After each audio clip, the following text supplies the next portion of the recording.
intéressant, le podcast de Swiss où on se justifie lamentablement pendant près d'une heure sur nos choix foireux des années précédentes et de cette année. Mais évidemment, ce serait triste. Et donc oui, nous sommes là prêts à nous prêter au jeu de la justification et à vous expliquer pourquoi on a mis votre joueuse préférée en 17e position et pas en 13e, et c'est vraiment scandaleux, on est vraiment des trous de cul. Voilà, ça c'est le programme. Est-ce que c'est pas ça la magie de Noël? Si, totalement. Alors Shai, Flo, ça va? Vous avez bien réveillonné hier? Oui, trop mangé. Là, en fait, je les prends par surprise, que vous doutez bien qu'on n'a pas enregistré aujourd'hui. Mais je voulais juste qu'ils aient l'air mal à l'aise en faisant putain, on n'a pas réveillonné. Si mon réveillon il est tout pourri. Et voilà, c'était juste un moment de malaise que je vous offrais. Donc, on espère que votre réveillon se sera vraiment bien passé. Par contre, quand vous verrez ces images, on sera vraiment le 25. Donc voilà, et en vrai, il y a encore quelques cases à ouvrir, mais je vais vous dire un truc, nous on sait qui c'est. Alors, on va commencer donc ce Power Ranking 2021 en discutant d'abord, on va commencer les justifications délicates, à savoir les personnes qui n'y sont pas et qui étaient l'année passée. Alors on va tout de suite mettre les pieds dans le plat, on va prendre la joueuse où clairement ça a été mal vu, on a pris un risque, les gens n'étaient pas contents, elle est super sympa, tout le monde l'adore, mais oui, nous n'avons pas mis Ali Quigley cette saison dans le Power Ranking. Pourquoi est-ce qu'on a fait ça? Shai. C'est la synthèse de nos Power Rankings qui a donné ça. Moi, je vais me dédouaner tout de suite en disant que je l'avais mise dans le mien, même si c'était tout en bas, parce que j'avais privilégié l'originalité de son style et de ses qualités. Mais dans tous les cas, elle était pas, on ne pouvait forcément pas la mettre très très haute. Donc, je vais plutôt vous laisser vous expliquer pourquoi. Putain, mais la solidarité de Noël, elle vient d'exploser. Au moment où ce sera Tina Charles, je vais me venger, je vous préviens. Donc, vas-y, Flo, commence et je continuerai sur la justification. Mais, ce qui est compliqué, c'est qu'en fait, elle est pas loin. Elle a fait une très bonne saison, mais elle a quand même son rôle qui a été revu. Elle a plus joué 6e joueuse. On a retrouvé une Ali Quigley 6e joueuse dans un rôle qui lui convient très bien. Et en tant que 6e joueuse, elle a fait une super saison. Elle était même tout proche d'avoir le trophée pour moi. Mais son rôle a un peu diminué. Elle a son âge qui arrive, ses minutes ont un peu diminué, du coup son scoring est un peu diminué. Enfin, tout ça a fait qu'elle était déjà je ne sais plus combien on l'avait mis l'année passée, mais elle était 22, 23, 24. Enfin, elle était déjà sur la. Elle était 24e. Elle était 24, et donc je vais dire, le fait qu'elle y soit pas, elle n'est pas passée 40e, hein, mais bon, il y a des joueuses qui ont progressé, dont une de ses coéquipières dont on va parler bientôt. Et si on rajoute quelqu'un, il faut bien retirer quelqu'un. Et malheureusement, Ali faisait partie de celles qui sont plutôt sur la fin de carrière, même si c'est encore très très très sérieux et qu'elle est encore super valuable pour son équipe. Il faut souligner que c'est déjà remarquable à son âge, entre guillemets. Elle a 35 ans, je pense. Là, d'être, parce qu'on est d'accord qu'elle est borderline du top 24, donc elle n'a pas dégringolé avec l'âge et les minutes en moins, etc. Ça reste une joueuse ultra solide dont on se souviendra quoi qu'il arrive après. Très clairement, si on n'avait pas fait les mégalos à vouloir poster notre podcast avec notre tronche 25, on faisait un top 25 et elle était 25e. Donc voilà, c'est juste, excusez notre ego surdimensionné, mais voilà, moi je pense que effectivement c'est ça, c'est juste qu'Ali, il y en a d'autres, des jeunes qui ont vraiment progressé. On a préféré mettre en lumière la progression, même si on ne peut pas dire que Ali Quigley a fait une saison dégueulasse, mais ça s'est joué à très très peu. Et de toute façon, on l'aime beaucoup. Et le statut de meilleure shooteuse de la ligue, je pense que là, il n'y a pas de problème. Il n'y a personne qui remet ça en cause. Donc voilà, Ali n'est pas dedans. Une autre absente, c'était celle qui était 23e, c'est Alisha Clark. Ça s'explique plus facilement, simplement à cause de la blessure, du fait qu'on ne l'ait pas vue. Et pour ça, nous, on est vraiment des salauds, loin des yeux, loin du cœur. Donc non, mais voilà, c'est juste une certaine logique. Elle était limite, il y avait une belle progression. On s'est dit oui, on attend beaucoup, et puis on n'a pas pu la voir. Donc à nouveau, on a mis en évidence celle qui était sur le terrain cette saison, ce qui ne veut pas dire qu'elle ne reviendra pas la saison prochaine dans le Power Ranking, on n'en doute pas. Non, c'est sûr. Flo, je pense que tu avais beaucoup d'espoir. Ah bah oui, moi ça m'arrange. Si l'année prochaine elle revient dans le ranking, c'est qu'elle a fait une super saison avec Washington. Donc, Mais visiblement, elle est déjà bien. Voilà, elle a recommencé l'entraînement, elle s'entraîne dur. Sa présence peut complètement changer la dynamique de Washington. Défensivement, on a parlé 1000 fois de ses qualités défensives, du fait qu'elle shoote proprement. Faudra la surveiller. À mon avis, elle sera pas très loin de réintégrer l'année prochaine le Power Ranking. Alors, la troisième absence, elle était un peu mieux classée l'année passée que les deux autres, donc c'est un peu plus une dégringolade et je pense qu'elle a clairement payé le carnage de sa franchise et c'est Nneka Ogwumike. Puisque voilà, elle était l'année passée, pour pas que je dise de bêtises, 20e. Et cette année, on l'a pas mise. Voilà, Los Angeles se qualifie pas en playoff. Elle est blessée une partie de la saison. Ça veut pas dire à nouveau qu'elle reviendra pas la saison prochaine en mode Revenge Tour, elle aussi. Mais pour cette saison, c'est vrai que il y a aussi le petit couac aussi avec Team USA où tout le monde n'a pas compris sa démarche de soutenir le basket africain. Et donc, voilà, tout ça fait que Shai nous a menacé de quitter l'équipe si on la mettait dans le power ranking. Donc voilà, maintenant les choses sont dites. Shai, un mot ? Ah, mais on n'est pas à l'abri qu'elle fasse en termes de talent, on n'est pas du tout à l'abri qu'elle fasse pas une saison à la Tina Charles qu'on avait justement écarté l'année passée. Après, elle reste moins forte individuellement, à mon avis, que Tina Charles. Moi, si je l'ai pas mise dans le mien, c'est parce que même quand elle était pas blessée, je l'ai trouvée moins dominante, moins franchise player et capable de porter une équipe médiocre, alors que d'autres l'ont fait bien mieux qu'elle. Après, on sait que c'est une super joueuse. Elle est élue dans les 25 all-time. Même si moi, je l'aurais pas mise non plus, mais et il creuse, c'est une super joueuse, c'est une leader énorme, il n'y a pas de problème. Juste là, sur le strict plan du basket, ça fait 2 saisons, même 3 saisons que je la trouve en dessous en fait. Mais c'est pas grave, elle peut revenir et fermer les bouches l'année prochaine sans aucun souci. Ouais, 2 saisons, oui. 2019, elle était forte, mais ici, ça fait 2 saisons qu'elle joue environ la moitié des matchs en fait aussi. Elle est pas mal blessée, donc sinon, intrinsèquement, elle fait partie des 20 meilleures joueuses de la ligue, je pense, sans trop de soucis. Mais là, ça fait 2 saisons que en 2020, elle joue 18 matchs, en 21, pareil, 18 matchs. C'est quasi des demi-saisons. Donc oui, il y a peut-être un déficit de sportif, un déficit un peu, effectivement, il y a eu des couacs de communication dans... Psycho-couac, pardon. Oui. Par rapport à toute l'histoire avec effectivement Team USA qui font peut-être que ça descend un peu son rayonnement. Oui. Encore une fois, elle est à la porte, elle n'est pas très loin et je pense que sportivement, elle a tout ce qu'il faut pour nous fermer nos bouches la saison prochaine. Après, elle va... J'allais dire qu'elle allait pas en rajeunissant. Tais-toi, Florian, elle est plus jeune que toi. Donc voilà, non, j'ai rien dit. Oui, non, il y a encore de la marche pour qu'elle revienne. Hein. Ouais, tout à fait. Dans l'idée, les Sparks, ils ont plus ou moins choisi Nneka franchise, oui. à la place de Candace, on est d'accord. Donc c'est compliqué. Si derrière, elle a, je veux dire, sa blessure, c'est pas de sa faute, la pauvre. Elle sort de saison où elle a mené le syndicat, le CBA, machin, où elle a eu énormément de responsabilités, ça faut le prendre en compte. La fatigue mentale est énorme. Mais même les 18 matchs qu'elle joue, je la trouve à 40% de la Nneka Ogwumike qu'on connaît. Et quand tu vois qu'ils ont choisi que Nneka au lieu de Candace, qui elle-même à 75% a fait gagner un titre, ouais, c'est ça. Ce qui est un peu triste, c'est que le choix de la franchise et le fait qu'on sente que effectivement Nneka a beaucoup d'influence aux Sparks, elle pâtit aussi du fait que pendant ce temps-là, Candace a été gagner un titre dans la franchise où elle est partie, peut-être. Je sais pas si c'est mérité ou pas mérité pour elle.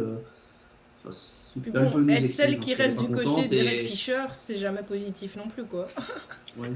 Question d'image. On lui accorde une interview exclusive et pour se faire pardonner. Bien sûr. On devient sulfureux, hein. Franchement, on devient sulfureux. Bon, ça c'était pour les sorties. Maintenant, soyons positifs et soyons joyeux, puisqu'on commence à la 24e place avec une entrée, une toute jeune, c'est Sabrina Ionescu, qui se retrouve donc pour sa 2e saison, je dirais presque sa première saison complète, ou presque complète, en tout cas mieux que les 3 pauvres premiers matchs qu'elle a malheureusement dû faire dans la Wobble. Alors, Sabrina, je pense que c'est une bonne surprise de l'avoir là, c'est pas illégitime du tout, et pour nous, c'est un peu l'occasion qu'elle mette un bout d'orteil en se disant qu'elle va sans doute mettre beaucoup plus les autres saisons. Oui, mais c'est marrant, parce que j'ai l'impression que chez la fanbase française et européenne, elle est très populaire et personne ne sera choqué de l'avoir là, parce que ceux qui ont regardé l'attente depuis longtemps savent de quoi elle est capable. La fanbase US est beaucoup plus partagée et pense qu'elle bénéficie d'une hype un peu.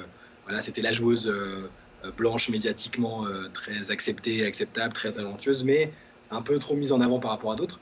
Moi, je trouve que même si elle a connu des hauts et des bas sur sa première vraie saison, les hauts étaient franchement vachement hauts.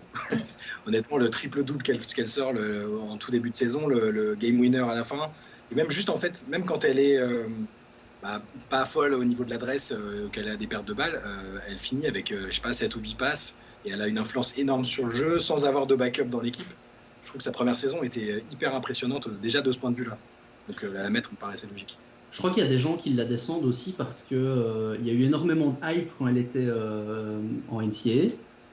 Et donc, sans doute de trop. Donc, après, fatalement, quand il y a trop de hype, tu ne peux être que déçu. Et puis surtout, je pense que certaines personnes qui ne suivaient pas du tout la NCAA se sont fait une fausse idée d'elle. Et entre autres, par exemple, elle score. C'est pas, sa qualité première n'est pas d'être une monstrueuse scoreuse, quoi. Donc, par exemple, là, elle est à un peu moins de 12 points par match. Il y en a peut-être qui vont être déçus, mais en fait, il n'a jamais été dit que Sabrina, c'était une joueuse qui était à 20 points tout le temps. Par contre, elle est 3e meilleure passeuse de la ligue. Déjà actuellement, en étant simplement sophomore, et encore on dit sophomore en ayant joué 2 matchs et demi lors de sa saison rookie. Donc elle est juste extrêmement valuable parce que c'est une meneuse mais qui prend du rebond, c'est quand même pas si courant que ça en WNBA non plus. Et on sait, c'est une machine très complète. Donc, et New York n'a pas été aidée non plus avec pas mal de blessures, donc elle n'a pas non plus pas mal de blessures, l'effectif facile cette saison. Son quali, voilà. En retournant quand même en play-off. Oui, donc et elle n'est pas du tout étrangère à ça, donc voilà, pour moi une 24e place largement méritée. Alors, en 23e position, c'est aussi une entrée, et c'est la MVP des finals, c'est Kahleah Copper. Donc voilà, première joueuse du Chicago Sky, ce ne sera pas la dernière. Alors là, pas mal de gens nous ont râlé dessus parce qu'elle n'était que 23e. Peut-être qu'on a cette réputation d'aimer les vieilles et d'être prudent avec la jeunesse, mais voilà, il faut se dire aussi que même si le talent est indéniable et il est là, on va pas directement la claquer 15e en 15e position après finalement un exercice vraiment top. Elle avait fait du bon dans la wobble, mais dans un contexte un peu particulier. Donc pour moi, je m'attends effectivement à ce qu'elle continue et ce qu'elle soit mieux classée, mais soyons sereins, soyons calmes, non ? Oui, ça fait 2 saisons qu'elle a vraiment pris de l'ampleur. En 2020, peut-être un peu plus dans le vide. Là, cette année-ci, elle a vraiment eu plus d'impact sur le jeu, je trouve. Et elle a fait des énormes playoffs. Après, ce qu'il y a, c'est qu'on retient beaucoup justement les playoffs dont elle sort dans sa globalité. Elle a été MVP des finales, donc c'est un titre qui fait toujours plaisir. Est-ce qu'on aurait pu la mettre plus haut? Peut-être. Dans les dernières places, ça discute toujours. Maintenant, est-ce qu'elle peut monter plus haut? Sans doute. Ouais, il y a une explosion. Enfin, cette année, il y a vraiment une explosion de son côté au niveau athlétique, slasheuse, hyper énergique. C'est presque ce qui se fait de mieux maintenant là, sur ce qu'elle a montré sur la fin de saison et les playoffs. C'est hyper impressionnant, mais effectivement, c'est pas du tout scandaleux de l'avoir à cet endroit-là. C'est déjà bien qu'elle soit entrée. Parce que souvent, on prend quand même en compte les dernières années. Et c'est sa première saison de niveau purement All-Star. Elle a été All-Star et c'était mérité. Sa première vraie saison à ce niveau-là. Donc là, cet été, ça va être intéressant parce qu'elle est free agent. Et Chicago va devoir prendre une décision. Donc elle va gagner des sous quoi qu'il arrive. Et devoir justifier les attentes autour d'elle et notre classement au Power Ranking. Donc voilà. Un été chargé qui attend Kahleah Copper. Alors, 22e position.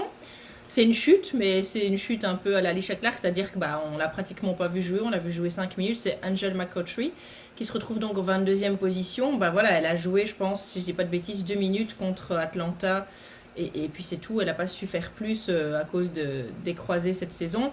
Maintenant, on peut pas la sortir du classement, parce que la saison précédente, elle a vraiment porté les Aces lors des playoffs. On a encore vu que son absence était bien dommageable, toujours pendant ces mêmes playoffs. Donc voilà, oui, elle vieillit, mais non, elle est toujours, il n'y a pas à discuter, elle est toujours à l'intérieur du Power Ranking actuellement. Oui, parce que c'est un classement qu'il faut prendre en compte pour aussi la saison qui va démarrer. Elle sera rétablie, elle va jouer, que ce soit à Las Vegas ou ailleurs. Elle sera, et Angel McCoughtry rétablie, on a vu ce que ça donnait à Las Vegas l'année dernière. C'est une joueuse énorme, capable de jouer des deux côtés du terrain, hyper expérimentée. Elle a largement sa place là. Je sais pas, enfin, ça me paraît logique. Je crois. Après, peut-être que le mec il veut même pas justifier, mais enfin putain. Parce que ça pour rappeler qu'elle avait elle-même avait été déçue de son classement. Elle nous avait fait le petit emoji un peu vexé. En 2019, ouais. 2019, quand on l'avait mise plus bas. Et directement, elle avait fait une saison énorme. C'est une joueuse. C'est aussi une joueuse qui est dans la liste des 25 all-time qui a été sorti cette année, donc c'est pas rien non plus. Hein.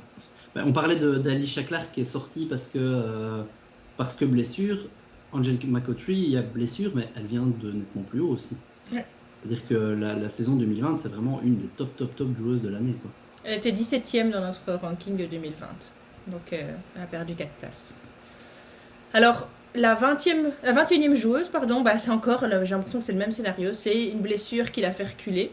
C'est Natasha Howard, donc qui venait de Seattle, qui était 19e. On se dit, voilà, elle va porter la franchise de New York sur son dos. Et finalement, on ne l'a pas vue avant la trêve olympique à cause d'une blessure. Donc après, elle est arrivée, le temps qu'elle revienne en force. Natasha Howard, c'est jamais une joueuse qui revient rapidement. Je veux dire, ça, on le sait, il faut toujours un petit temps. Là, forcément, en n'ayant plus qu'une demi-saison, mais elle a quand même su montrer 2-3 choses plus qu'intéressantes. Et moi, je reste persuadée que ça reste un très bon ajout pour New York. Mais du coup, voilà, la blessure se paie au niveau du classement, mais aucun doute sur le fait que là aussi, ce serait une joueuse qui pourra vraiment avoir un impact immédiat dans son équipe si elle arrive en pleine forme en 2022. Et puis quand tu regardes les moments auxquels elle a joué, son début de saison est bon et New York fait un super début de saison. Elle se blesse très rapidement. Hein. Ouais. Et après, quand elle revient, elle est élue joueuse de la semaine, sur la semaine de compète, donc elle était déjà repartie sur un niveau. Et après, elle a eu qu'un seul match pour c'était un barrage. Donc l'année prochaine, à mon avis, je pense qu'elle va faire très mal. C'est typiquement la joueuse qui a manqué à New York pour faire mieux. Le trou d'air qu'elles ont eu en fin de saison, avec les 5-6 défaites de suite, son absence a fait mal quand même. À voir donc l'année prochaine. Alors, en 20e position. Seattle aussi, pardon. Seattle a quand même aussi. Natasha Howard leur a beaucoup manqué sur la saison, on l'a vu. Là, c'est aussi comme ça qu'on juge la valeur des joueuses. C'est qu'elles aient manqué à des équipes qui ne sont pas allées aussi loin qu'on pensait. Tout à fait. Alors, en 20e position, c'est Dewana Bonner, qui chute aussi dans notre classement. Comment expliquer la chute, puisque finalement Connecticut ne fait pas une mauvaise saison non plus, mais je pense que l'arrivée de Jonquel Jones a quand même un peu fait de l'ombre à d'autres, tout simplement. Pour moi, c'est peut-être ces playoffs qu'on retient aussi. Ouais. Parce que dans ces playoffs, elle s'est un peu éteinte. Parce que sa saison est encore très bonne. On la voit moins parce que Jonquel Jones a juste été complètement intouchable de pratiquement toute la saison. Mais c'est surtout en play-off où je trouve qu'elle a pas su aider, apporter à l'équipe. Et donc c'est peut-être ça qu'on retient, qui fait qu'on la baisse un peu. On attend vraiment de voir la saison prochaine le trio enfin en complet. Ça fait 2 ans qu'on l'attend. Voir déjà ce qui va fonctionner. C'est pas encore dit sur papier, mais voilà, on a vraiment envie d'avoir enfin tout le monde en pleine forme. Jonquel Jones, Alyssa Thomas, Dewana Bonner, et enfin voir ce trio infernal et voir comment ça peut s'organiser avec Kurt Miller. Et, si elle est là, si elle est encore aussi bien classée, entre guillemets, si elle est encore dans le classement, c'est parce qu'en saison régulière, la saison a été excellente pour Connecticut, je trouve que c'est toujours celle qui donne le ton au niveau de l'énergie, si elle est bien dans l'énergie, la défense, parce que c'est devenu une nouvelle joueuse, entre guillemets, depuis qu'elle est partie de Phoenix. C'est la joueuse qui, pour moi, donne l'intensité à l'équipe au départ. Et même si elle a eu des problèmes au niveau de l'adresse, elle est toujours dans l'intensité et voilà, elle est très leader sur le terrain. Mais effectivement, Flo l'a dit, en play-off, c'était pas fou, mais ça reste une joueuse hyper importante. Alors, ensuite, une autre dégringolade. Et là, c'est un cas dont on pourrait parler pendant pas mal de temps. À la 19e position, elle était 10e l'année passée, c'est Liz Cambage. Alors, Liz Cambage, il y a toujours le sportif et même l'extra-sportif qui se mêlent. C'est-à-dire que je pense pas que sur le terrain, on peut dire qu'elle a vraiment fait une saison toute pourrie. Hein. Elle a encore été capable de tenir une place, mais c'est toujours cette inconstance, malheureusement. Et puis, c'est limite risqué. Quand on voit ce qui s'est passé avec l'équipe d'Australie, par exemple, au niveau de son attitude, ça peut parfois... On ne sait pas trop ce qui se passe. Enfin, en tout cas, j'ai envie de dire, même si elle joue bien, il n'y a rien qui est serein autour de Liz Cambage. Et forcément... l'idée du power ranking, c'est de se dire sur qui je mise mes billes. Ça a son poids et ça a son importance aussi, même si la joueuse reste ultra dominante quand elle le veut. Mais sur le terrain, il y a Liz Cambage, c'est un personnage, quoi. Mais au niveau de l'extra sportif, c'est vrai que c'est surtout au niveau de l'équipe d'Australie. Il faut avouer que depuis qu'elle est à Vegas, il y a eu des histoires à certains moments, mais en tout cas récemment, pas de son fait. On va lui laisser ça, voilà. Mais c'est vrai que par contre, elle a parfois tendance à, comme tu le dis, elle est super dominante quand elle veut. Et ça, c'est parfois un peu le problème en fait. Parce qu'il y a des matchs où elle joue pas. Je crois qu'après, elle a peut-être eu une petite pause. Elle a pas eu une petite pause en Covid protocole, cette saison-ci. Elle a eu le Covid et elle a dit qu'elle a eu beaucoup de mal à en revenir après. Ouais. Après, savoir est-ce que tu as bien respecté tout derrière, mais bon, ça c'est un procès d'intention. Mais effectivement, elle a pris, il faut quand même lui reconnaître ça cette saison-ci, elle a essayé de reprendre un rôle plus défensif parce que, on l'a dit, Angel McCoughtry manquait à l'équipe. Et donc elle a essayé de reprendre ce rôle plus défensif depuis la raquette, de se mettre plus en retrait, ça faut lui reconnaître aussi avec l'avènement de Deja Wilson, et donc de se mettre plus en retrait pour laisser de se dire...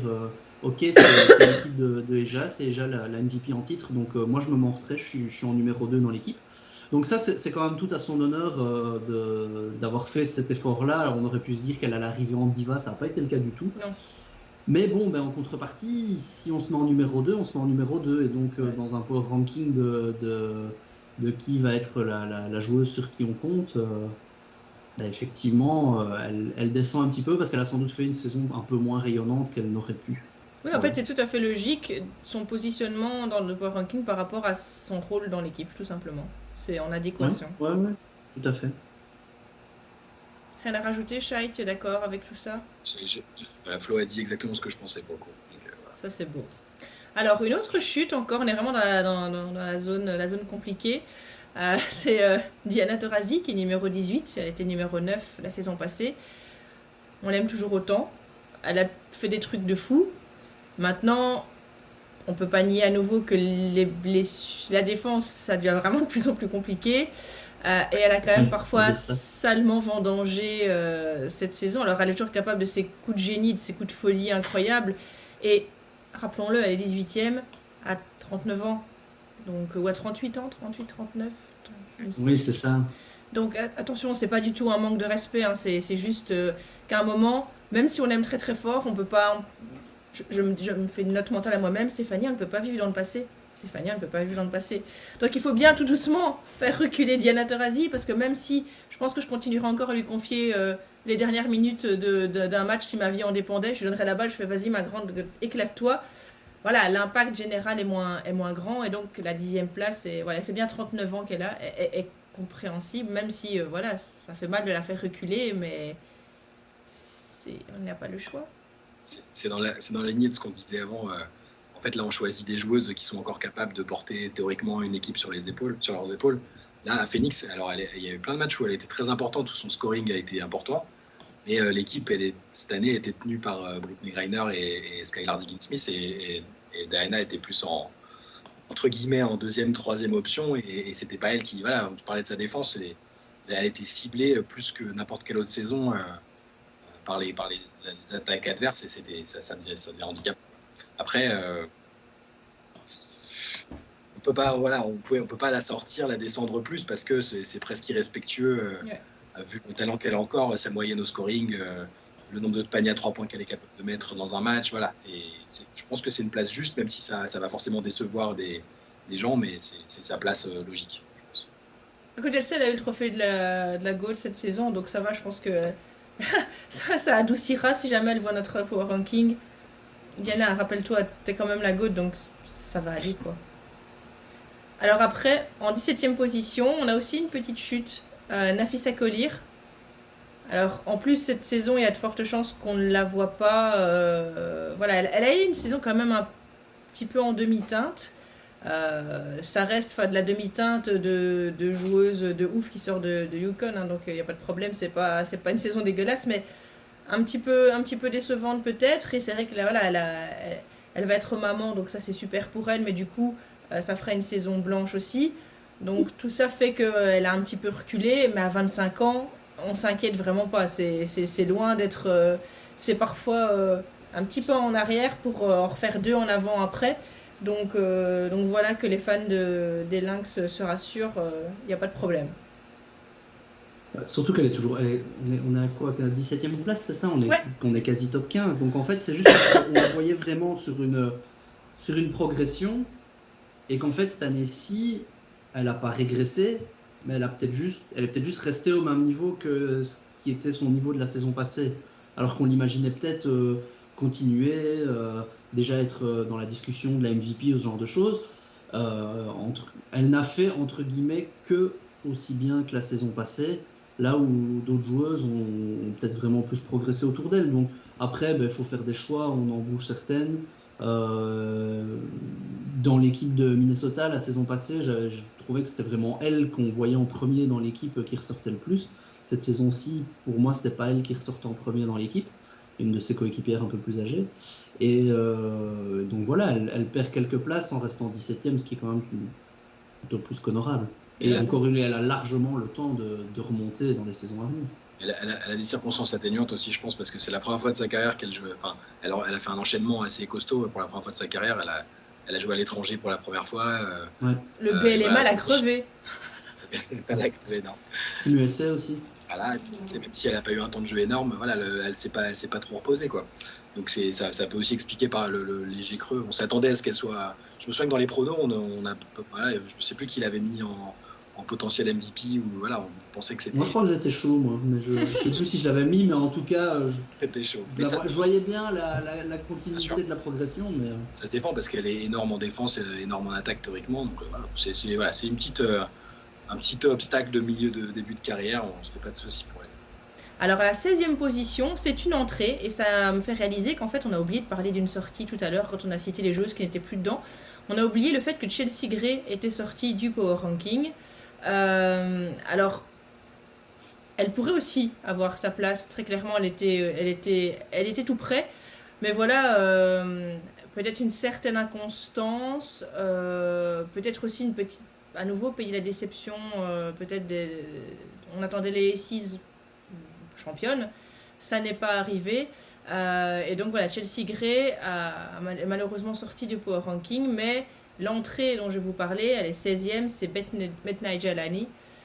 Voilà, qu'est-ce qu'on peut... Enfin, c'est difficile de critiquer une entrée pareille quand on voit la joueuse et ce qu'elle a réussi à produire cette saison.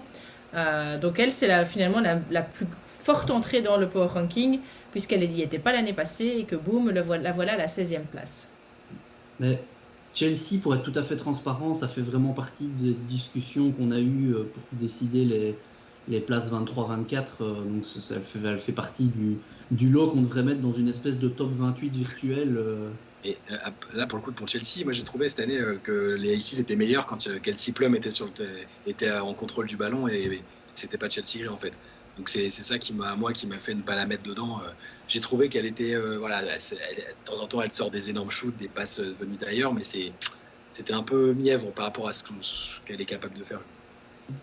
Et Betnaija. Il ne faut pas oublier que le premier tiers de saison, on la mettait dans la conversation MVP en fait. Ouais. Alors après, derrière, justement, on en a parlé, il y a eu des blessures à New York, et donc elle a eu beaucoup de choses sur ses épaules.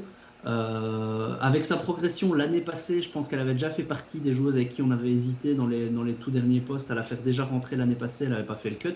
Cette année-ci, à un moment, il ne faut pas déconner, il faut qu'elle y soit. Et donc il y a un moment cette saison-ci où elle a toujours été très forte offensivement, défensivement. Maintenant, elle s'est retrouvée parfois avec un peu d'organisation de jeu à faire, beaucoup de pertes de balles et ce genre de choses, qui font qu'elle n'est que 16e, mais bon, en entrant. On parle, quoi. Ouais, voilà, c'est ça. Donc, non, c'est une joueuse qui a vraiment fait son trou. Qui a vraiment fait son trou ici en 2 saisons dans la ligue, et qui est une des stars de cette ligue. Maintenant, c'est admis, c'est confirmé. C'était pas une saison dans le vent la saison passée, dans une équipe qui gagnait pas. Elle a fait mieux dans une équipe qui a quand même un peu plus gagné cette saison-ci à New York. Et on sent que voilà, maintenant, elle est établie comme une star de cette ligue, et elle n'est pas prête de lâcher le morceau, quoi. Ah ouais, moi en fait, je veux voir Kalea Copper faire le même genre de deuxième saison après éclosion, tu vois, parce que là, je pense que des gens vont nous dire que voilà, c'est sa première grosse saison et qu'il ne devrait pas y avoir autant d'écart entre les deux. Mais là, si tu me demandes de choisir une joueuse pour tenir l'équipe, sans autre joueuse vraiment référencée autour, je prends Betnay Jalani, parce que des deux côtés du terrain, encore une fois, très forte au scoring. Et comme tu disais, la première partie de saison avec New York, c'était énorme. Elle était complètement sur la lancée. On l'attendait en joueuse de complément, en fait. On s'était dit, c'est sympa, elle va venir faire 3e, 4e lame à New York. Et elle est arrivée, c'était la numéro 1. Et All-Star, tout ce que tu veux, et c'était super. Après, oui, elle a forcément baissé un peu en cours de saison, parce que c'était trop compliqué de tenir la baraque complètement toute seule. Mais voilà, formidable joueuse, et voilà, je suis pas mécontent de sa progression. On l'avait bien repéré. Contrairement à Comme ça, d'autres. tu peux rappeler que Michael avait coupé comme ça. Et Voilà. rester sur ta lancée. Alors, j'ai promis, vous verrez, je me suis fait une promesse pour 2022. Je vais arrêter de radoter à ce sujet. Alors, la 15e joueuse, bah, c'est le statut, c'est la seule qui n'a pas bougé entre 2020 et 2021. C'est Arike Ogunbowale, Ogunbowale, pardon, qui donc était 15e l'année passée, qui reste 15e, avec pourtant, moi je trouve, une différence dans son jeu. Donc, elle garde la même position, mais il y avait beaucoup de déchets la saison passée. Là, Vicky Johnson en a vraiment fait une nouvelle joueuse. Et donc, pour moi, c'est cette 15e place. Elle augure, pour moi, un lancement vers autre chose aussi. Il y a eu beaucoup de belles choses à Dallas cette saison. Et notamment ce nouveau changement pour Arike qui se traduit peut-être par un peu moins de scoring, mais aussi un peu moins de déchets. Donc, faudrait pas voir ce statu quo comme, pour moi, le fait de stagner. Que du contraire. Il y a des belles choses qui s'annoncent pour Arike, je pense. On va dire qu'on arrive petit à petit quand même dans la crème de la crème, donc ça devient de plus en plus dur de gagner des places. Quand tu verras la suivante, je veux bien croire. Oui, la suivante, on en parlera. Mais je veux dire justement, les 3-4 qu'il y a devant, ça peut discuter. Est-ce qu'elles ont vraiment fait toute une meilleure, moins bonne saison? Enfin voilà, je veux dire, comme tu dis, la place d'Arike, dire qu'elle est restée à la 15e place, c'est pas du tout qu'elle stagne. On a vu Nafisa Collier qui, je pense, la saison passée était assez proche, même devant sans doute oui. Arike, qui a perdu des places, on vient d'en parler. Arike, elle se maintient là, dans une équipe de Dallas où on retient que Dallas ne gagne pas des masses, mais on peut peut-être parler de qui Arike a autour d'elle, parce qu'elle n'a quand même pas le meilleur effectif de la ligue, loin s'en faut. Et malgré ça, elle arrive à bonifier cet effectif-là et à le faire mieux jouer, alors qu'on pourrait s'attendre sur le papier, Arike dans une équipe pas très talentueuse, entre guillemets, avoir une Arike croqueuse, un peu comme dans sa saison rookie, et prendre des tirs à tout va, et essayer de tout faire toute seule. Et ça n'a pas été le cas cette saison-ci, et on sent qu'il y a vraiment quelque chose de positif qui se passe au coaching à Dallas, et Arike en bénéficie. Dans ses chiffres, du coup, elle est un peu plus bas qu'elle ne l'était la saison passée, mais visuellement, dans ce qui se passe sur le terrain, c'est beaucoup plus juste. Tout à fait. Tout à fait. Shai, t'as quelque chose à rajouter, non? Elle joue plus meneuse déjà, elle joue arrière et c'est ce qu'il lui faut. Il ne faut pas qu'elle ait non plus tout le temps la responsabilité de l'organisation du jeu dans les mains. Et là, on a vu que c'était la meilleure situation pour elle, avec une coach qui l'a fait bosser à la dure, mais qui l'a fait progresser. Oui, tout à fait. Alors, on disait que la crème de la crème arrivait. Qui est-ce qui pointe son petit bout de nez à la 14e place? Mais c'est Sue Bird. Donc voilà, Sue Bird, la saison passée, elle était 12e. Bon, cette saison, elle est 14e, donc on peut pas dire non plus que ce soit une dégringolade, sachant que là, tout doucement, elle a tranquillement 41 ans. Hein. Donc voilà, on a aussi dû enlever quelques places parce que là aussi, elle est un peu ménagée. Mais holy shit, Sue Bird! Qu'est-ce qu'on peut dire? Je veux dire, vous l'avez vu cette saison? Enfin, je sais pas.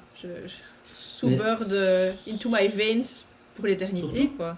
Surtout qu'on parlait de Diana Taurasi, vu que les deux sœurs de Yukon, on a tendance souvent un peu à les considérer ensemble. Et on pourrait se dire, vous descendez Diana Taurasi, vous descendez pas autant Sue Bird, de favoritisme. Mais pour moi, les deux cas sont totalement différents. Parce que on a une Diana Taurasi qui sait toujours faire du gros scoring, mais qui, parfois, au niveau de ce qu'elle apporte à l'équipe, on se demande si l'équipe joue pas mieux un peu parfois sans elle. Sue Bird, c'est pas le cas. Sue Bird, moi j'ai trouvé il y a des matchs, à 41 ans, c'est toujours elle la meilleure sur le terrain. Il y a vraiment des matchs où on sent que le rythme, elle a une emprise sur le rythme du match et sur ce qui va se passer, et c'est vraiment une chef d'orchestre, une maestro. Alors oui, en défense, c'est pas génial, mais elle essaye. C'est déjà ça. Et juste en organisation, en intelligence de jeu, elle est toujours là. Alors, mais elle est toujours au-dessus. Oui. Elle est toujours au-dessus. Oui. C'est pas qu'elle est là, c'est qu'elle est au-dessus. Et donc à côté, effectivement, oui. Et puis même, j'allais dire le cardio, mais quel cardio? Vous avez vu ses jambes? C'est une biche. Ils sont où les 41 ans, bordel? Ils sont où? Non, excusez-moi, je m'emballe là, je m'emballe. Flo a tout dit quand il a dit que c'était encore la meilleure joueuse sur le terrain. Parfois, on parle d'une équipe où il y a Brianna Stewart et Jewel Lloyd qui sont des All-Stars dans leur prime. Et tu as raison, il y a des matchs où si elle n'est pas là pour organiser, les deux autres ne sont pas aussi efficaces, ne sont pas aussi tranchantes.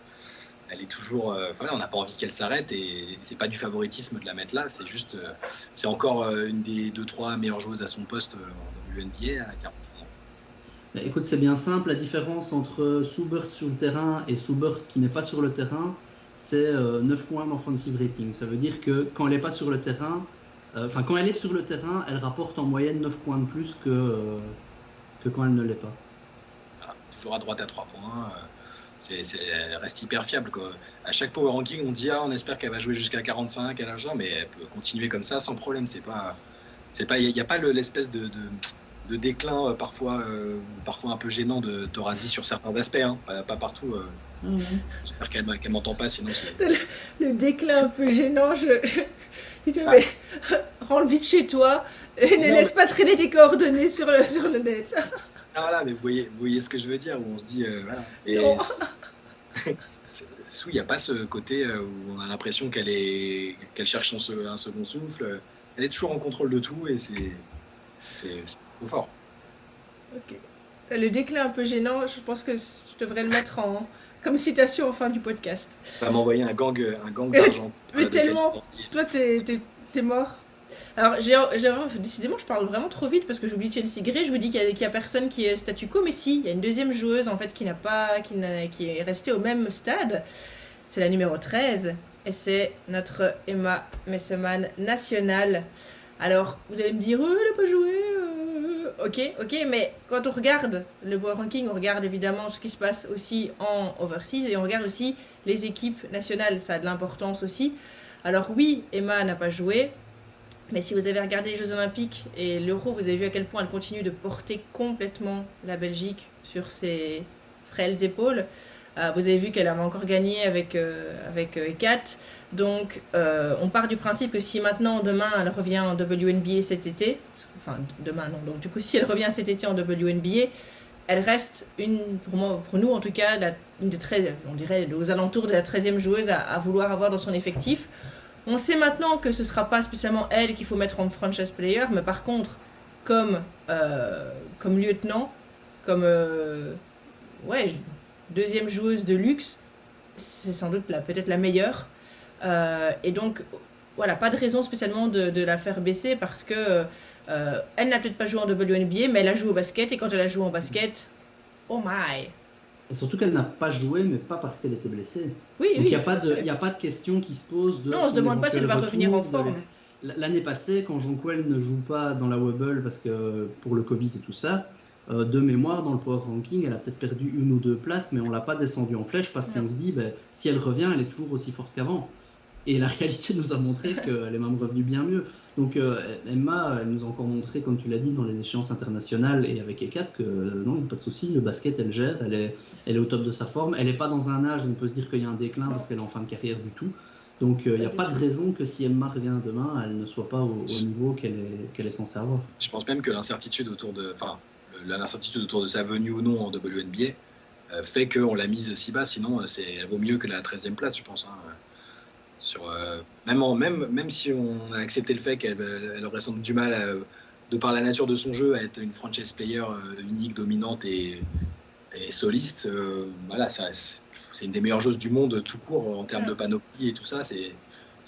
Tout le monde le dit. Je pense que Mike Thibault il va allumer des cierges pour que Emma lui dise ok, c'est bon, je reviens cette année. Ça changera tout pour Washington si c'est ça. Si on doit fournir des cierges, prévenez, il n'y a pas de problème.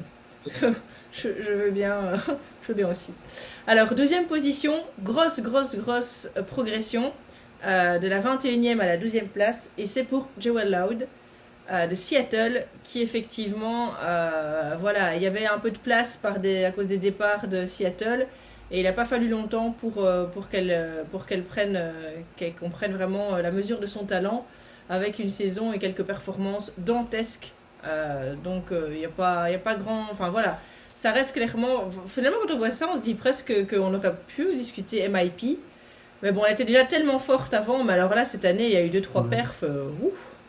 En fait, dans les chiffres, elle était déjà forte, elle était déjà plus ou moins deuxième option offensive de l'équipe, Ouais. déjà là.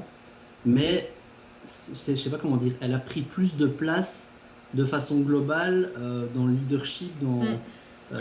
Maintenant, Seattle a deux stars, vraiment, trois, parce que Soulberg reste une star, et on l'a dit, elle est toujours aussi forte, mais vraiment les têtes d'affiche du futur de l'équipe, c'est censé être Stewie et Joel, à ceci près que Joel est free agent cette saison.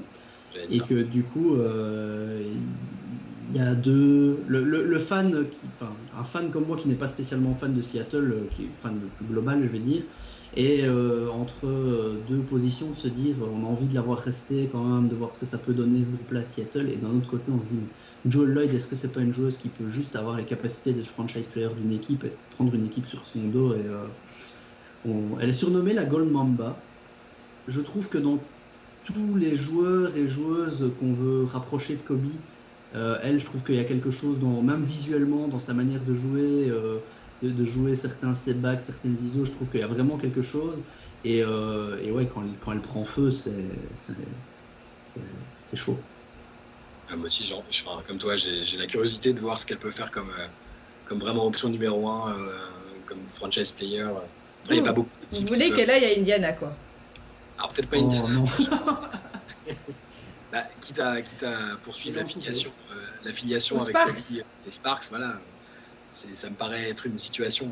Je ne la vois pas aller dans beaucoup d'autres endroits, en fait, parce que voilà, Seattle, c'est un cocon qui est bien pour elle aussi. Elle sait qu'elle sera mise en valeur sans être ultra exposée.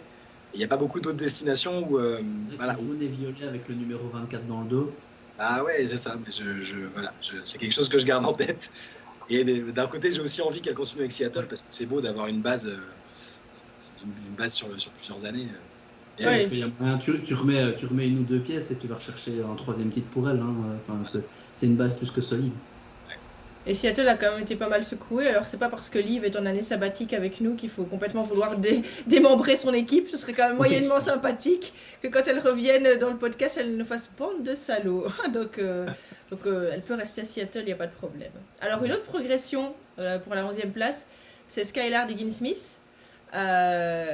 Qui a effectivement pris encore plus de place, peut-être, voilà, avec, on en parlait, Diana Taurasi qui diminue un petit peu, ben, Brittney Griner qui reste dans les montagnes russes. On peut dire que finalement, la force tranquille et la constance de Phoenix, c'est Skylar Diggins-Smith qui a fait une saison vraiment, vraiment costaude. Ouais, meilleure joueuse de Phoenix cette saison pour moi. ouais, Parce qu'il y a la continuité, quoi. Sur certains matchs, intrinsèquement, Greiner est plus forte, mais Skylar, elle a pratiquement pas eu de match off. Elle a été bonne du début à la fin. Et surtout, de façon globale, elle a fait marcher le duo Skylar, Brittney Griner cette saison. Et moi, j'ai trouvé l'équipe plus forte juste avec ces deux têtes-là mm, qu'avec les trois têtes, entre guillemets, avec Torazi. Et donc, ouais, non. Il y avait eu son année off en 2019 où elle n'avait pas été là, et donc on se demandait comment elle allait revenir. L'année passée, elle était bien revenue, mais peut-être pas encore en pleine puissance. Puis il fallait qu'elle s'habitue à sa nouvelle équipe et tout ça. Là, maintenant, elle est bien installée. Elle a un caractère. bien trop. C'est... Ouais, non, mais quand elle en veut, quand c'est dans les matchs, on a envie de la voir dans des matchs clutch où elle va vraiment aller, quand elle va aller chercher les choses comme on l'a vu ici en playoff et qu'il y a un peu d'animosité, comme on l'a vu aussi dans certains matchs. Enfin, C'est un vrai leader hein, sur le terrain. Ouais, Un vraiment. vrai leader. Que Vraiment. par exemple, ce que n'est pas Brittney Griner. Non, tout à fait. Mais clairement, il y a quelque chose, une rage, une envie. À la base, je suis pas fan de Skylar Diggins-Smith. C'est pas une joueuse, désolé Laurent, qui me hypait de ouf. Mais ouais, son attitude, il y a des fois, on se fait waouh. Toi, enfin voilà, tu t'es pas meneuse pour rien, quoi. Vraiment, donc. Elle a été dans le meilleur 5 cette année. Hein, Ouais. C'était entièrement mérité. Ouais, tout à fait. Ouais, Donc, dans la filiation avec Diana Taurasi de bonne tête de con comme ça à l'arrière à Phoenix, il y a de quoi suivre. alors, en 10e position, donc attention, on arrive dans le top 10.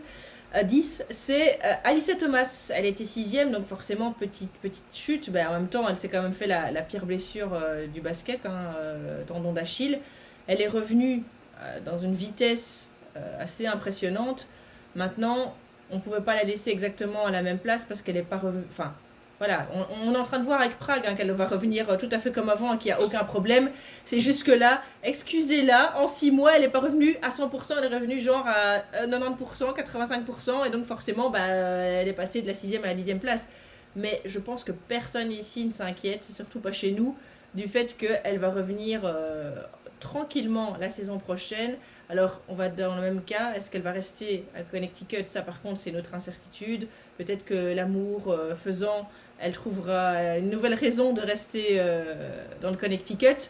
Mais en tout cas, voilà, cette 10e place n'est sans doute qu'une petite pause nécessaire pour finir de soigner son tendon pour repartir vers l'avant. Du moins, c'est ce que je pense. Je maintiens que c'est pas de sa faute si Connecticut s'est un peu effondré pendant les playoffs.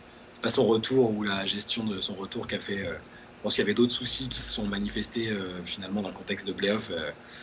Et son retour était très très très très correct. Et là avec Prague, voilà, l'année prochaine, attention. Mais quelle machine, quoi. Ouais. Enfin, la meuf, elle enchaîne à chaque fois saison européenne, saison américaine, à jouer des 38-39 minutes par match. Et là, elle se blesse. Et elle revient quoi en 6 mois. Ouais. Et il n'y a pas de temps de chauffe. C'est directement remets-moi 35 minutes. Bon, du coup, on n'a pas joué longtemps en play-off parce que aussi, il l'a reconnu, Kurt Miller s'est un peu fait out-coacher. Hein, il l'a clairement dit que voilà, ça arrive. Et alors derrière, ouais, elle est repartie à Prague. The Engine. Ouais, The Engine. Le moteur, ouais, c'est. Donc. Elle aurait pu se faire opérer des épaules quand même. Hein.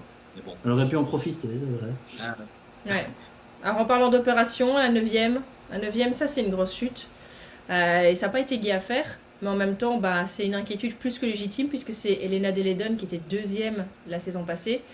La saison passée, on se disait juste, Covid, elle n'est pas dans la wobble, etc. Mais là, cette année, ce qu'il y a, c'est que ça a vraiment été la douche froide avec cette opération du dos. On se dit, ok, elle l'a bien programmée, elle va revenir, et puis peut-être 1 ou 2 matchs, et puis finalement, elle revient. Quand elle vient, c'est toujours magnifique, c'est toujours beau, c'est le plus beau basket du monde, c'est efficace, mais elle a joué quoi, 3 matchs 2 matchs 2 matchs. Et on s'inquiète parce qu'on a beau nous dire, non, mais ça va aller, c'est tout ce qu'on nous a dit avant, et donc, à son âge, avec les problèmes de santé récurrents et la fragilité qu'on lui connaît, elle pourrait encore revenir et aller chercher la 2e ou la 1re place. Mais l'inquiétude est de mise, on va dire. Pas quant à son talent, mais quant à sa santé, tout simplement. En fait, il y a un grand écart sur le cas Elena Delle Donne, c'est-à-dire que intrinsèquement, 8, c'est beaucoup trop bas. 9. Sur son talent. 9. C'est beaucoup trop bas.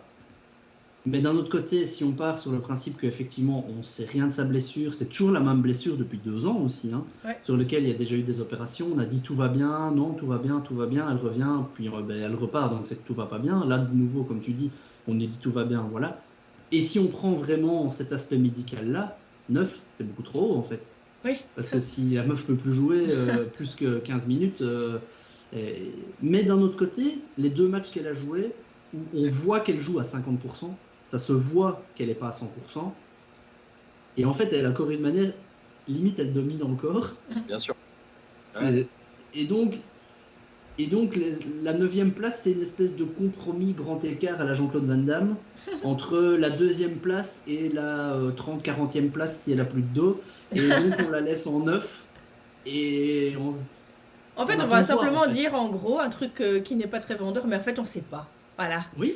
Ah non, c'est vraiment, on ne sait pas, on est pendu à un dossier médical qui va faire toute la différence et c'est impossible parce qu'en plus le dos c'est quelque chose qui sort de la zone de confort des basketteurs, on connaît tous les chiffres, c'est 6 mois pour les croisés, c'est 9 mois pour mais là le dos, qu'est-ce que c'est c'est super compliqué à dire, le dos sur quelqu'un qui a une maladie comme la maladie de Lyme, donc voilà, juste on ne sait pas. C'est quelque chose qui influence vraiment aussi ta précision au shoot et tout ton équilibre. Voilà. Et c'est pas comme si c'était une des qualités premières d'Elena Delle Donne. Ouais. C'est un peu triste à envisager comme ça, mais j'ai quand même l'impression que c'est un peu la saison de la dernière chance pour la revoir à son meilleur niveau.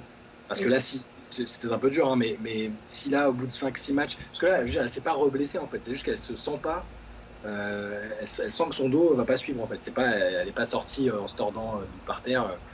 Mais là, c'est pour ça que j'ai l'impression que vu son CV, vu son passé, son CV, etc., Je sais pas si elle va retenter après de revenir si ça se passe pas bien. Ouais. Je pense que ça aurait été différent s'il n'avait pas gagné le titre. Je sais pas, c'est un feeling, hein, je me trompe, j'espère me tromper parce que c'est tellement génial quand Lena Dunham arrive à faire une saison un peu pleine. Moi, là, ce que tu as dit tout à l'heure, les 2 matchs où elle était là, je l'ai trouvé, je me suis dit c'est bon, c'est reparti. C'est reparti comme en 40, mais là non. Moi, j'ai juste un espoir, c'est jurisprudence Larry Bird, qui a fini sa carrière avec un dos en vrac et qui a réussi à avoir ses pourcentages au tir qui n'ont pas baissé d'un poil.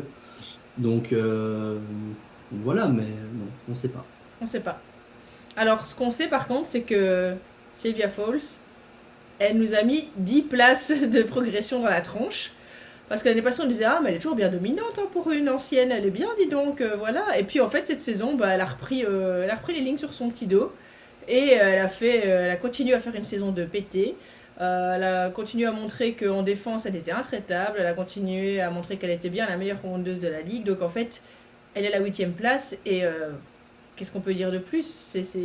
Elle a été, encore une fois, impériale. Et peut-être plus discrète que certaines plus anciennes dont on parle.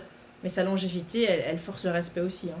C'est ça, ce qu'on peut dire, c'est que quelle que soit sa décision cet été, parce qu'on ne sait pas si elle va continuer en fait, alors, c'est une des intrigues de l'intersaison, c'est une des superstars de l'histoire de la Ligue les plus sous-cotées, je pense, parce qu'elle n'est pas en recherche de médiatisation, elle a un style simple et efficace, mais qu'est-ce qu'elle est forte cette saison-là.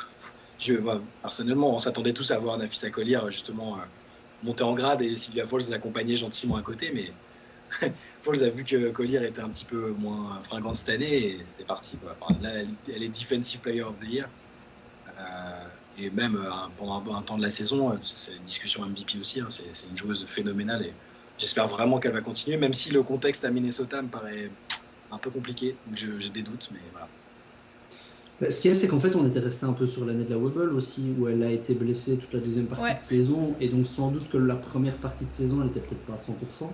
Ce qui a sans doute aidé aussi le fait que Napheesa Collier était en tête de gondole de la franchise. Ou même Crystal Lagerfield qui après qui a explosé aussi, tout à fait.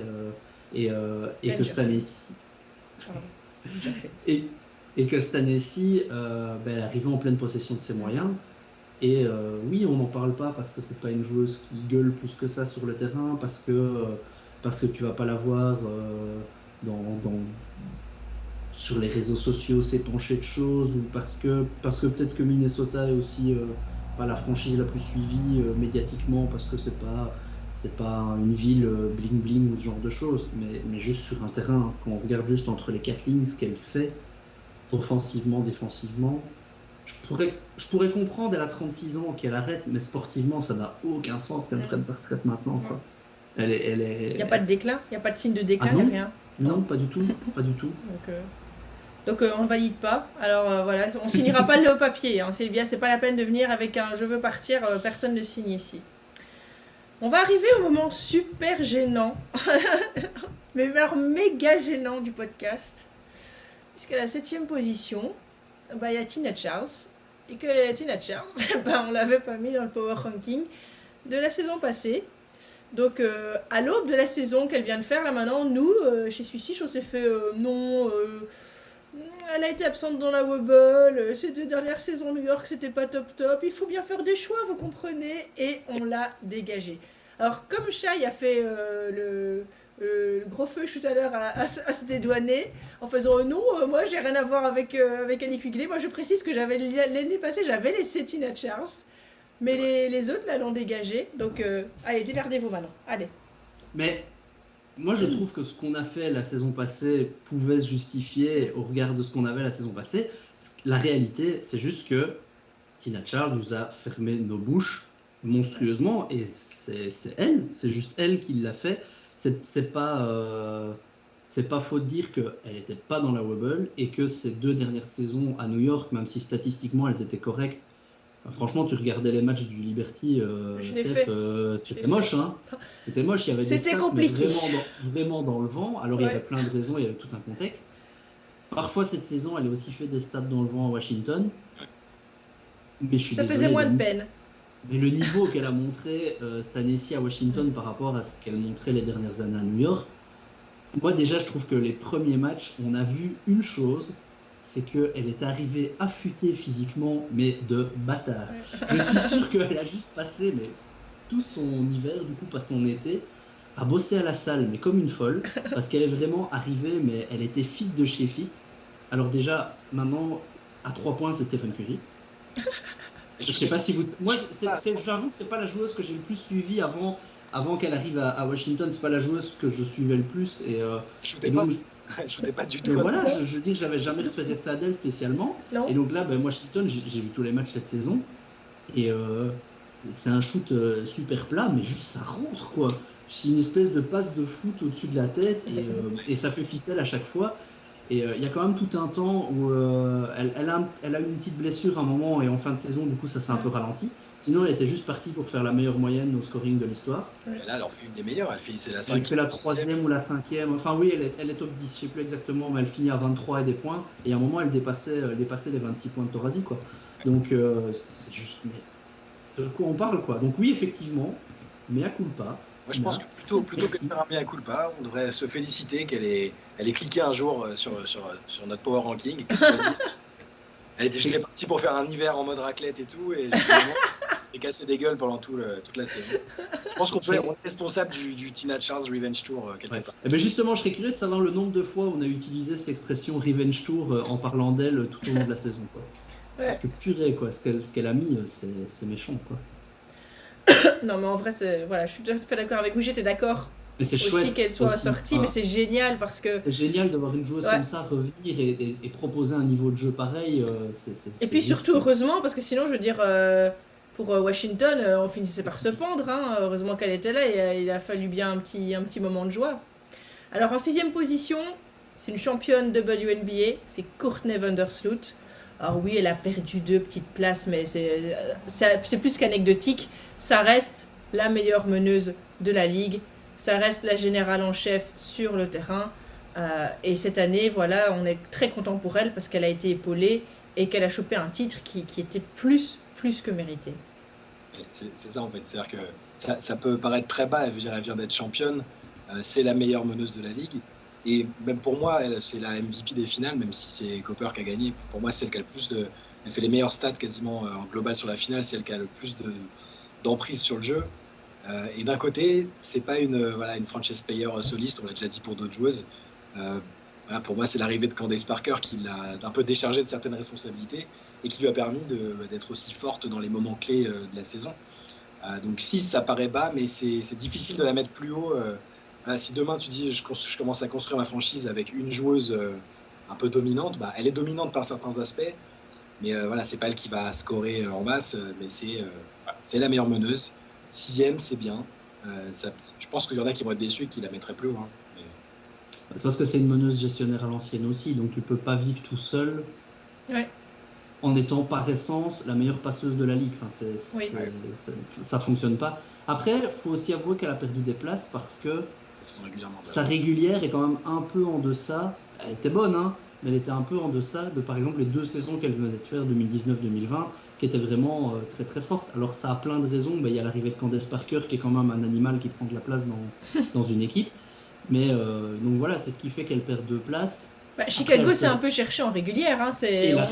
On reste tous sur le coup d'éclat des playoffs où on s'est dit waouh! Mais en régulière. Chicago, elle est pas folle. C'est justement fou parce qu'on connaît quand même rarement des clics comme ça entre une régulière et des playoffs. C'est quand même pas si courant que ça. Chicago a su le faire et aller au bout, et tant mieux. Mais du coup, le fait de perdre 2 places, pour moi, se justifie parce que la régulière était ce qu'elle est. Et après, heureusement, l'équipe a su cliquer et elle a fini sur une très bonne note. Effectivement, elle aurait pu être MVP des finales, ça n'aurait pas été volé. En tout cas, ce qui est sûr, c'est que ça aurait été une anomalie que Sloot finisse sa carrière sans aucun titre. Tout à fait. Alors, 5e position, A'ja Wilson. Petite chute aussi, pas énorme. Elle était 3e, elle est 5e. Voilà, on en a déjà parlé, que ce soit pour Liz Cambage, pour Chelsea Gray. Je pense qu'il y a une petite déception du résultat final des Aces et parfois toujours ce problème où A'ja Wilson parfois disparaît dans certains moments chauds. C'est pas systématique, hein, loin de là, mais voilà. Et d'ailleurs, on l'a vu plus qu'en larmes lors des conférences de presse. Et je pense qu'elle aussi, elle est déçue de la saison. Et donc, c'est peut-être logique de lui faire perdre une ou deux places, ce qui reste de toute façon, attention, on parle bien une 5e joueuse du Power Ranking, donc il n'y a pas de... Oui. C'est une... comment dire, mine de rien, Las Vegas finit quand même 2e. Elle aussi, elle a été très sollicitée médiatiquement et ça, et il faut jamais sous-estimer ça parce que c'est pas des joueuses qui ont l'habitude d'être autant sollicitées médiatiquement. Elle a aussi fait en cours de saison Team USA pour le coup, elle a été fondamentale pour Team USA et elle a beaucoup joué. Elle a dû aussi un peu, là c'était une saison un peu particulière parce qu'elle a dû accueillir à nouveau Liz Cambage, d'autres joueuses qui ont besoin du ballon. Moi je trouve elle a plutôt solidifié sa place dans vraiment les top joueuses de la ligue. Alors effectivement, elle n'a pas été aussi dominante que la saison passée individuellement, mais tu regardes ses stats, c'est encore excellent et ça présage là aussi d'un futur superbe. C'est une des joueuses, voilà, on en a pour 10 ans en moins d'A'ja Wilson, où elle va faire ses stats au scoring en étant là où elle a peut-être un petit peu baissé en impact défensif, je trouve, mais il y a plein d'explications à ça aussi. Voilà, 5e, aucun problème, elle peut remonter sans souci l'année prochaine. Ce qu'il y a, je pense aussi, c'est que sa saison MVP, elle fait vraiment une espèce d'explosion qui est due à ça arrive au bon moment, la wobble, Liz Cambage qui n'était pas là, enfin plein de choses qui ont fait qu'elle a vraiment explosé et du coup elle est arrivée très haut tout d'un coup, que du coup il y a eu une énorme hype qui je pense a été cassée en plein vol par le sweep du Storm et du coup cette année-ci les 6 sont revenus en mode... Je trouve qu'on n'en a pas beaucoup parlé cette année-ci des 6. Là où d'habitude c'est une équipe qui est très médiatique, qu'on voit beaucoup dans beaucoup de choses, qui est très démonstrative. Et je les ai sentis cette année-ci beaucoup plus concentrés, focus sur on a encore le sweep dans la tête. Et cette année-ci on va au titre. Et donc je pense que A'ja Wilson, elle était dans cette mouvance-là où on l'a peut-être moins vu aussi commencer à sourire, à faire un peu la conne comme on sait la voir parfois être. C'est une super cliente en fait, hein, A'ja Wilson. Et j'ai l'impression que cette année-ci, l'équipe était plus focus en se disant on est en finale, on a perdu. C'est ce que des équipes ont déjà connu. Les Mystics, par exemple, ont connu. Il y a toujours cette impression de vouloir faire mieux et de peut-être moins se perdre dans des choses comme ça. Et malheureusement, ça n'a pas été au bout parce que l'équipe a de nouveau échoué. Et ce qui fait qu'elle perd une ou deux places parce que l'un dans l'autre, dans un power ranking, il y a aussi... C'est un peu le rayonnement individuel aussi dans un sport collectif. Donc c'est un exercice qui... Je trouve pas que la saison d'A'ja Wilson était moins bonne que la précédente. Peut-être moins flamboyante, mais... Et on est d'accord que si demain, tu la mets dans n'importe quelle équipe, et c'est la joueuse principale, tu sais que l'équipe va aller loin. Bien sûr. Et voilà. Alors, à la 4e position, c'est Brittney Griner qui a gagné des places puisqu'elle était 8e. Il faut dire que la saison dans la wobble, ça a été un peu la cata. Elle n'était pas dedans. Elle est partie un peu limite la nuit en catastrophe, etc. On n'a jamais trop su ce qui s'était passé. C'était chelou. Là, elle était plus constante. C'est pas encore la constance justement à toute épreuve. Mais bon sang, quand elle est en forme, cette joueuse, elle est archi méga dominante. Donc, comment ne pas la mettre ailleurs qu'en 4e position Voilà, alors on a dit, oui, Skylar est la meilleure joueuse de Phoenix cette saison. Comment ça se fait qu'elle est plus bas et que Brittney Griner, il y a un physique aussi qui fait, il y a une domination. C'est triste à dire, mais c'est un peu pour la même raison que Sloot est 6e alors qu'elle est une des meilleures joueuses aussi, c'est que physiquement, ça fait plus encore la différence, tout simplement. Skylar a été la meilleure joueuse sur la saison complète dans la continuité, mais les plus hauts pics individuels sont largement pour Brittney Griner. Brittney Griner, c'est une expression un peu forte de dire ça, elle a recommencé à jouer au basket. L'année passée, elle était présente, elle joue à la baballe, et le fait qu'elle fasse 10 cm de plus, qu'elle soit plus forte, plus puissante, tout faisait qu'elle était toujours présente, mais on la sentait pas concernée. Cette année-ci, on l'a sentie concernée. Alors, une fois de temps en temps, il y a un match off. Brittney Griner, elle préfère quand même toujours jouer quand elle a une vraie opposition. J'ai l'impression que quand le match est trop facile, elle en profite pas pour écraser le truc, quoi. Elle aime bien quand elle fait ses gros matchs, quand elle a Sylvia Fowles en face, quand elle a ce genre de vraie opposition, elle marche au challenge, mais quand elle relève le gant, faut aller la chercher, quoi. L'équipe est retournée en finale et elle n'y est pas du tout pour rien, quoi. Donc non, le contraste avec la saison de la wobble, il est assez violent. Et le duo avec Skyler est vraiment intéressant parce qu'on sent que les deux joueuses fonctionnent bien ensemble. Ouais, tout à fait. Troisième position, aussi une montée, c'est Candace Parker. Donc elle a fait ce pari un peu fou de se dire tu sais quoi, je vais quitter ma franchise historique, et elle dit je vais aller gagner un titre avec ma ville natale. Elle le fait. Bienvenue sur le podium, Candace, bienvenue sur le podium. Non mais c'était... On a eu un peu peur, je pense. Enfin, les fans du Sky ont un peu peur parce que voilà, avec la blessure du début de saison, les résultats un peu compliqués, on s'est dit la première saison on va peut-être l'oublier et puis tout remettre sur la deuxième, sur sa deuxième année. Et au final, elle est revenue en patronne, toujours une joueuse hyper complète. Et comme je disais tout à l'heure, en fait, elle a libéré Vandersloot de certaines tâches et voilà, en playoff, ça s'est vu encore plus qu'en saison régulière. Elle est géniale. Et en finale, elle met des paniers hyper importants. Elle fait des actions défensives hyper importantes. Voilà, c'est la joueuse qui te fait gagner, même à son âge, même dans une nouvelle situation. Tu la mets quelque part et voilà, voilà ce que ça donne. Ben oui, elle a... Comment ? Le début de saison, elle arrive et on se dit elle va prendre de la place, comment ça va se passer ? En fait, le début de saison de Chicago, il démarre boulet de canon. Moi, je me rappelle qu'on se les a pris avec Washington dans les premiers matchs, et juste Candace Parker qui a tout fait. C'est ça qu'on parlait il n'y a pas longtemps de Sloot. Candace Parker, c'est une joueuse qui a un volume énorme, et donc elle prend de la place sur le terrain. Et puis après, effectivement, elle était blessée, et là, grosse deuxième partie de saison, vachement compliquée. Mais juste, la story est énorme.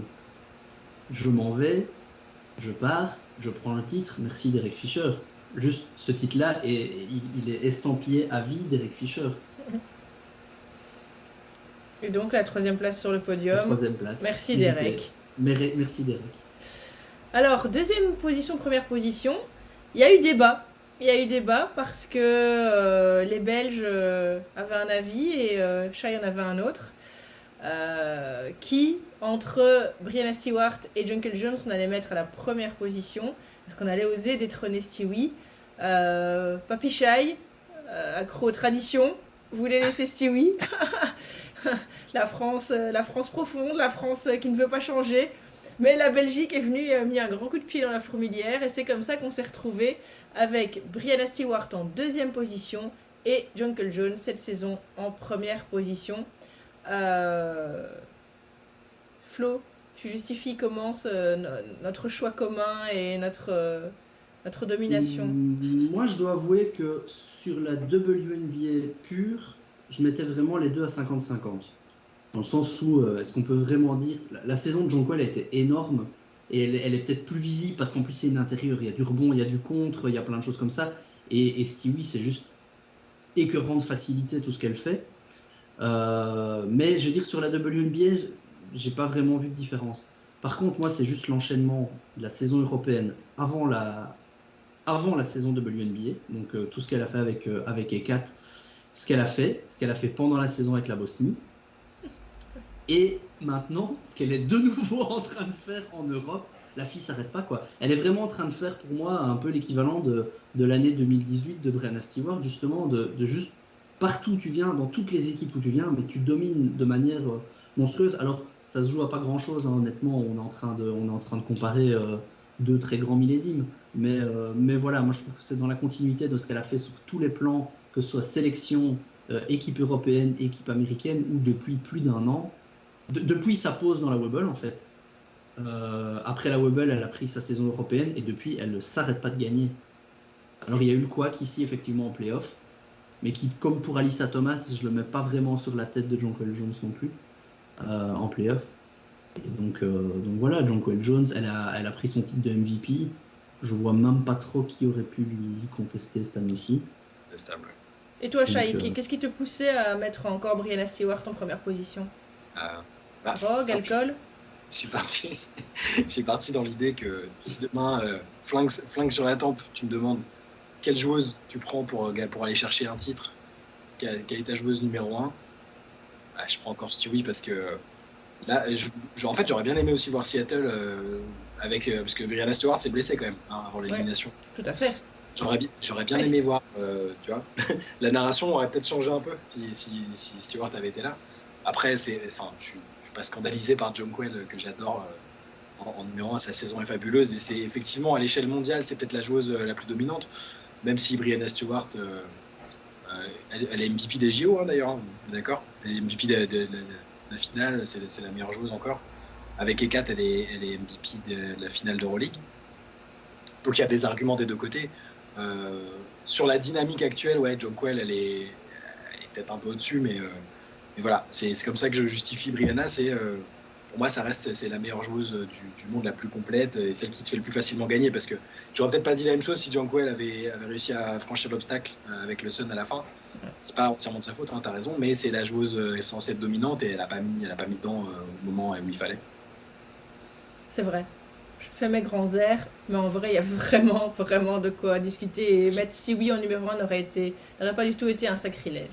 Voilà, vous êtes au courant maintenant du classement. Alors évidemment, on serait très curieux d'avoir vos réactions, de savoir si vous êtes d'accord avec nous, si nos arguments vous ont séduit ou si vous pensez qu'on a dit absolument n'importe quoi. Avant de se quitter et de vous laisser profiter des restes de bûches ou d'éventuellement faire une raclette post-repas de Noël, parce que on n'a pas de raison de se priver, on va quand même chacun faire notre résolution pour l'année prochaine, puisqu'on ne s'entendra sans doute plus d'ici 2022. Alors, en 2022, quelle est votre résolution au niveau basket féminin? Shai? Voilà, comme je dis un peu tout à l'heure, je vais essayer d'arrêter de faire des fixettes, que ce soit dans les podcasts ou à l'écrit, où je peux pas m'empêcher de faire une petite réflexion un peu cynique sur la volonté de Nneka Ogwumike de développer le basket, d'aider le basket africain avec son rayonnement, ou d'être un peu méchant avec Tamika Catchings sur sa gestion du Fever, de la façon dont elle a coupé Betnijah Laney et dont elle drafte des joueuses pour ensuite les couper aussi. Enfin, voilà, je vais essayer d'être plus positif et sympathique avec mes têtes de Turc. Voilà. Donc là, c'était vraiment, t'as lâché tout pour la dernière fois, et maintenant, tout passera crème. Je risque d'être tenté si après la draft 2022, Indiana est en deuxième pick, ils vont nous chercher parce qu'on attendait 34e. Bon, c'est impossible que. Ou si Betnijah finit MVP, j'aurais du mal à pas rappeler dans l'article à qui lui sera consacré. Voilà, bref. Ok. Mais on va dire que tu as une obligation, si pas de résultat, au moins de moyens. Voilà. Donc on attend de voir ça.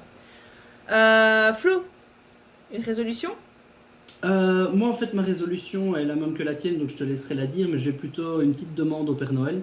Je vais faire beaucoup de prières au Dieu du basket pour épargner au maximum les joueuses des blessures, surtout du côté du district de Washington. Parce que là, ça fait 2 ans que j'ai des dossiers médicaux comme ça sur mon bureau. Donc bon, si pour une année, on pouvait juste avoir... la vie est un long fleuve tranquille. On va choisir en numéro 1 à la draft. Tout va bien. Pas de blessure. Un effectif au complet. Et longue vie Mike Thibault. Ok. Et ta résolution, donc, si j'ai bien compris, elle rejoint la mienne. Puisqu'on va essayer, moi en tout cas, je me rends compte que autant je suis énormément la WNBA, autant parfois en NCAAW, donc le basket universitaire. Alors que finalement ça arrive au moment où il n'y a pas la WNBA, c'est parfois plus compliqué à suivre, il n'y a pas cette facilité d'avoir le League Pass, etc. Et donc moi, ma résolution, c'est d'essayer de suivre un petit peu plus le basket universitaire, histoire de dire que je ne découvre pas les talents quand ils arrivent dans la ligue, mais que je puisse déjà les pressentir. Et à propos, justement, la draft 2023 s'annonce très très bonne. Donc si vous voulez nous emboîter le pas, vous savez que grâce à Romain et même Shai qui suit un peu le basket universitaire, on vous partage quelques bonnes petites choses. N'hésitez pas à regarder aussi parce qu'il y a des joueuses qu'il faut vraiment suivre maintenant. Et comme ça vous pourrez même dire « Ah mais moi je le savais déjà que quand elle va arriver, elle va changer la ligue. » Donc on va vous aider via Switch à suivre ce basket universitaire en nous y mettant sérieusement également. Alors je vous remercie Flo et Shai pour encore cette saison que vous avez fait à mes côtés. Liv, on pense très très fort à toi. J'espère que tout se passe bien pour tes études et je le répète, la place t'attend bien au chaud. On a hâte que tu reviennes nous voir. Merci à vous tous qui nous avez suivis encore pendant cette année 2022. Ne vous reposez pas trop longtemps puisque dès la fin janvier, on va commencer à discuter de la Free Agency qu'on va suivre comme l'année passée de très très près pour vous. On va aussi regarder la draft et puis on recommencera dès... je pense que la saison commence plus tôt en plus cette saison, hein, donc on va s'y mettre très très vite. Je pense que c'est déjà début mai cette fois-ci que... Elle finit avant le mondial, non? Ouais, donc voilà, la saison est un petit peu décalée, on va commencer très tôt. Donc suivez-nous sur Swish. On a encore du très très lourd pour vous en 2022. Passez de bonnes fêtes, joyeux Noël, bonne année et à bientôt. Salut, salut!